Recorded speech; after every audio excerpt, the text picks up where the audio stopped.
Welcome to my YouTube channel Ilm Ghausia net work. اللہ پر یقین رکھنے والے ایک حکیم صاحب کی کہانی۔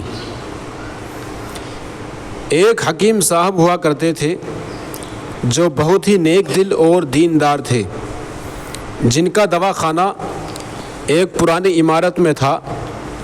حکیم صاحب روز اپنے دواخانے جانے سے پہلے اپنی بیوی سے کہتے کہ جس چیز کی ضرورت تم کو آج ہے وہ تم ایک کاغذ پر لکھ کر دے دو، تو ان کی بیوی لکھ کر دے دیتی۔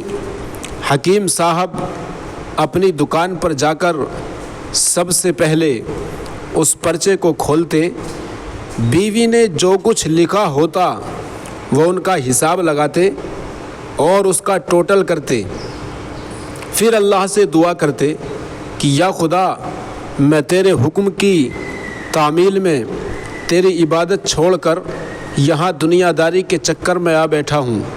جیسے ہی تو میری آج کی ضرورت کو پوری کر دے گا، میں اسی وقت یہاں سے اٹھ جاؤں گا۔ اور پھر یہی ہوتا، کبھی تو صبح کے 9 بجے یا کبھی 10 بجے حکیم صاحب اپنے مریضوں سے فارغ ہو کر اپنے گھر چلے جاتے۔ ایک دن حکیم صاحب نے اپنی دکان کھولی اور رقم کا حساب لگانے کے لیے پرچی کھولی، تو وہ پرچی کو دیکھتے ہی رہ گئے۔ ایک لمحے کے لیے تو ان کا دماغ گھوم گیا، ان کو اپنی آنکھوں پر وشواس نہیں ہو رہا تھا، لیکن جلد ہی انہوں نے اپنے پر قابو پا لیا۔ اس پرچے پر آٹے دال کے علاوہ ان کی بیوی نے لکھا ہوا تھا بیٹی کے دہیج کا سامان۔ حکیم صاحب کچھ دیر سوچتے رہے، پھر سب چیزوں کی قیمت لکھنے کے بعد دہیج کے سامان کے سامنے لکھ دیا کہ یہ خدا کا کام ہے اور خدا ہی جانے۔ پھر وہ اپنے کام میں لگ گئے۔ 1-2 مریض آئے تھے جن کو حکیم صاحب نے دوا دے دی۔ اسی وقت ان کی دکان کے سامنے ایک بڑی سی چمچماتی ہوئی کار آ کر رکی، لیکن کار کے آنے یا کار کے اندر کون ہے ان کو حکیم صاحب نے کوئی توجہ نہیں دی، کیونکہ کئی کار والے بھی حکیم صاحب کے پاس اپنا علاج کروانے آتے رہتے تھے۔ یہ سب تو روز کا کام تھا۔ جب سارے مریض اپنی دوا لے کر چلے گئے تو کار والے صاحب کار سے باہر نکلے، حکیم صاحب کو سلام کیا اور جا کر ان کی دکان میں بیٹھ گئے۔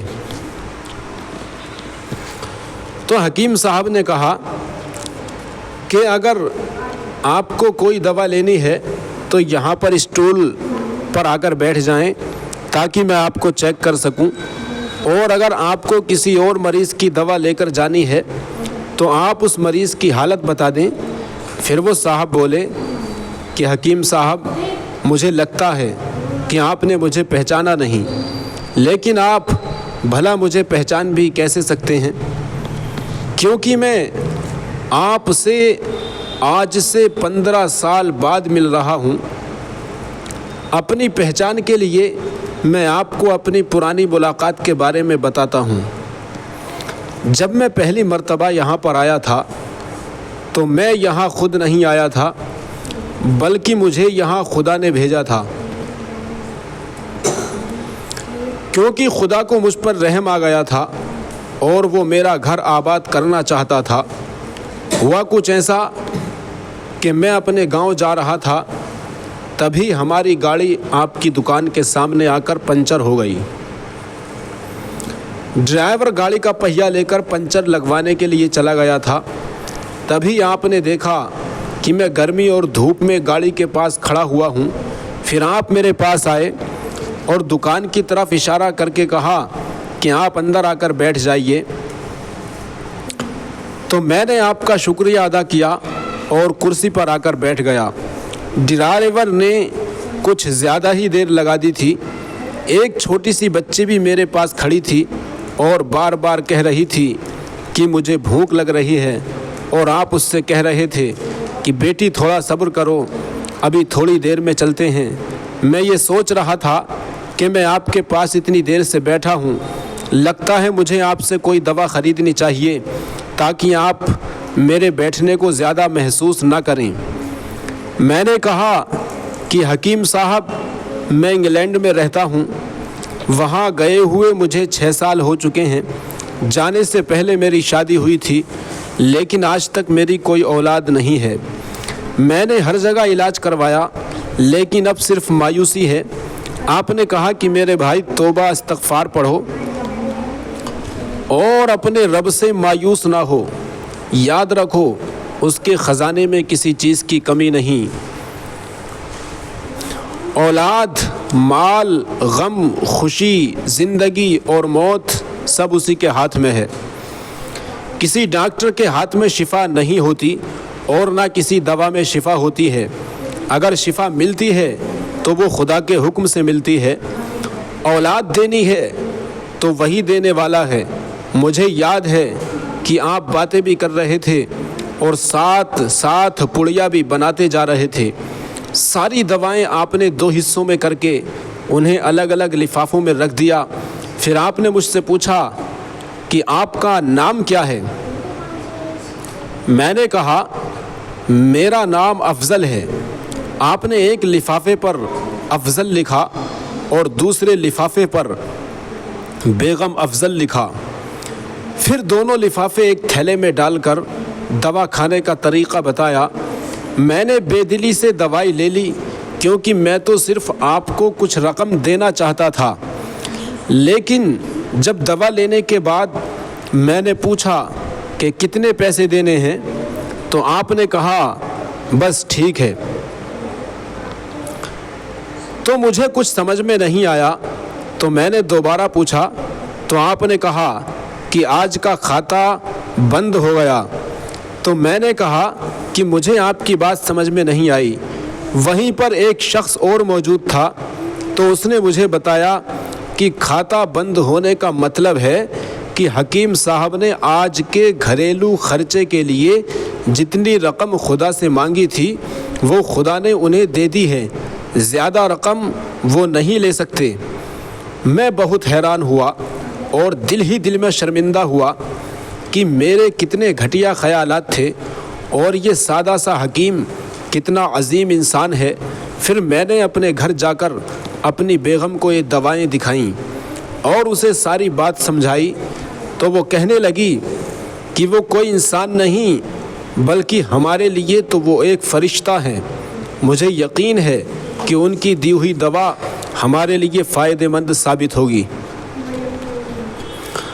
حکیم صاحب، آج میں 3 بچوں کا باپ ہوں۔ خدا نے آپ کو ہماری مدد کا وسیلہ بنایا۔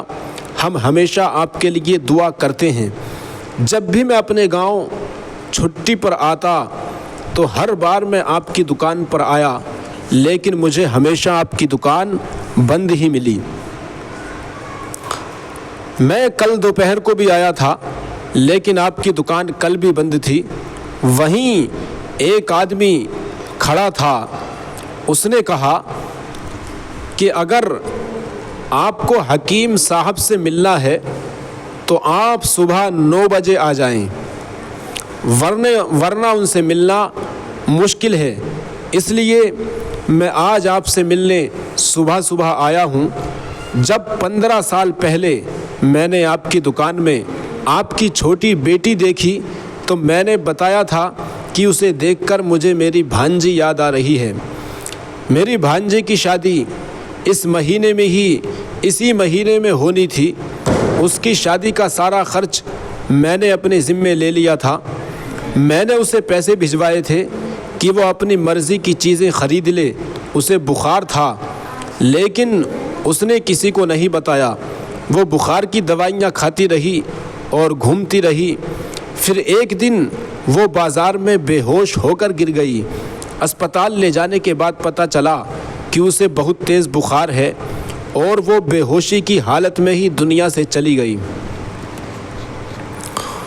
اس کے انتقال ہونے کے بعد نہ جانے کیوں مجھے اور میری بیوی کو آپ کی بیٹی کا خیال آیا۔ ہم نے یہ فیصلہ کیا کہ ہم دہیج کا سارا سامان آپ کی بیٹی کے لیے پہنچا دیں گے، اور اگر شادی جلد ہو گئی تو سارا انتظام خود ہی کریں گے، اور اگر ابھی کچھ وقت ہوا تو نقد رقم پہنچا دیں گے۔